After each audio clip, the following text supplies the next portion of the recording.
adik-adik, hari ini kita akan melakukan praktikum. Sebelum kita melakukan praktikum, ada pun alat dan bahan yang perlu kita persiapkan. Yang pertama, ada tabel pengamatan, dan yang kedua ada alat tulis.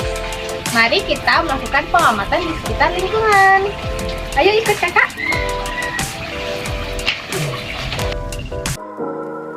Nah, adapun langkah kerja yang pertama, yaitu pergilah ke lingkungan yang ada di sekitar, seperti sawah, hutan, atau lingkungan lainnya sesuai tempat tinggal kalian. Nah, yang kedua, temukanlah sebanyak 10 makhluk hidup, 5 hewan, dan 5 tumbuhan. Yang ketiga, catatlah ke 10 jenis makhluk hidup tersebut di lembar pengamatan. Yang keempat, amatilah ciri-ciri dari setiap makhluk hidup yang telah Anda catat dengan cermat. Yang kelima, bubuhkanlah tanda cek atau centang sesuai dengan ciri-ciri yang Anda amati pada tabel pengamatan. Di sini, hasil dari pengamatan ciri-ciri makhluk hidup yang pertama yaitu bernafas. Hewan dan tumbuhan memiliki ciri bernafas. Hewan bernafas dengan organ pernafasannya seperti pundi-pundi udara, paru-paru, dan insang. Sedangkan tumbuhan bernafas menggunakan alat pernafasan berupa stomata dan lentisel. Nah, di sini yang kita amati adalah tanaman kembang kertas.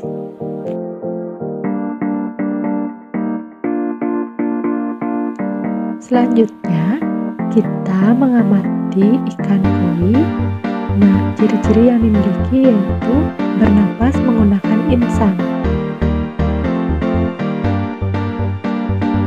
Hasil pengamatan ciri-ciri makhluk hidup yang kedua yaitu bergerak dan bereaksi terhadap rangsang. Hewan dan tumbuhan memiliki ciri bergerak dan bereaksi terhadap rangsang.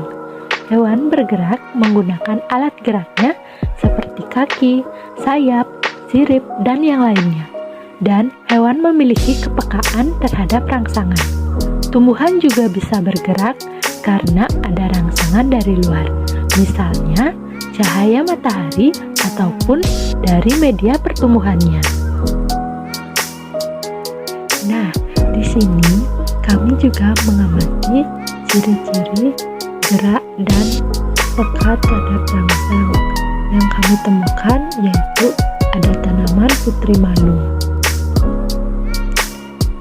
Di sini kami juga mengamati ciri-ciri pada anjing. Ciri-ciri makhluk hidup yang ketiga yaitu memerlukan makanan atau nutrisi. Hewan dan tumbuhan memiliki ciri memerlukan makan. Tumbuhan sama halnya dengan hewan memerlukan makanan dan air. Hanya saja, bentuk dan prosesnya berbeda.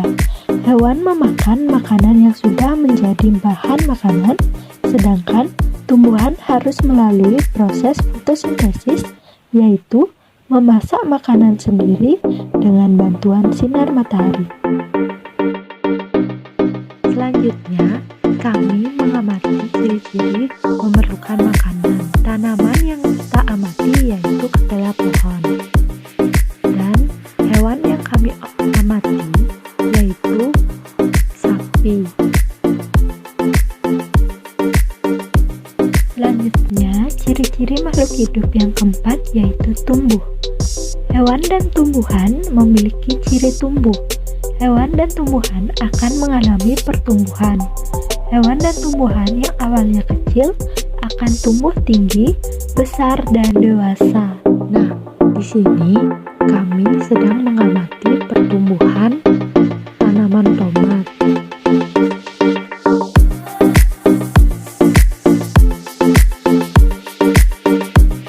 Dan kami juga mengamati pertumbuhan pada hewan yaitu burung.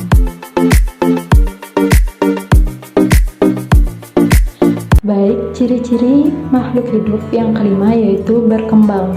Hewan dan tumbuhan memiliki ciri berkembang biak. Hewan berkembang biak dengan cara bertelur atau beranak. Pada tumbuhan, cara berkembang biak yaitu dengan cara vegetatif dan generatif. Selanjutnya, di sini kami mengamati pohon pisang. Nah, cara perkembangbiakan pohon pisang yaitu dengan cara bertunas. Dan di sini kami mengamati hewan yaitu ayam. Cara berkembangbiakannya yaitu bertelur.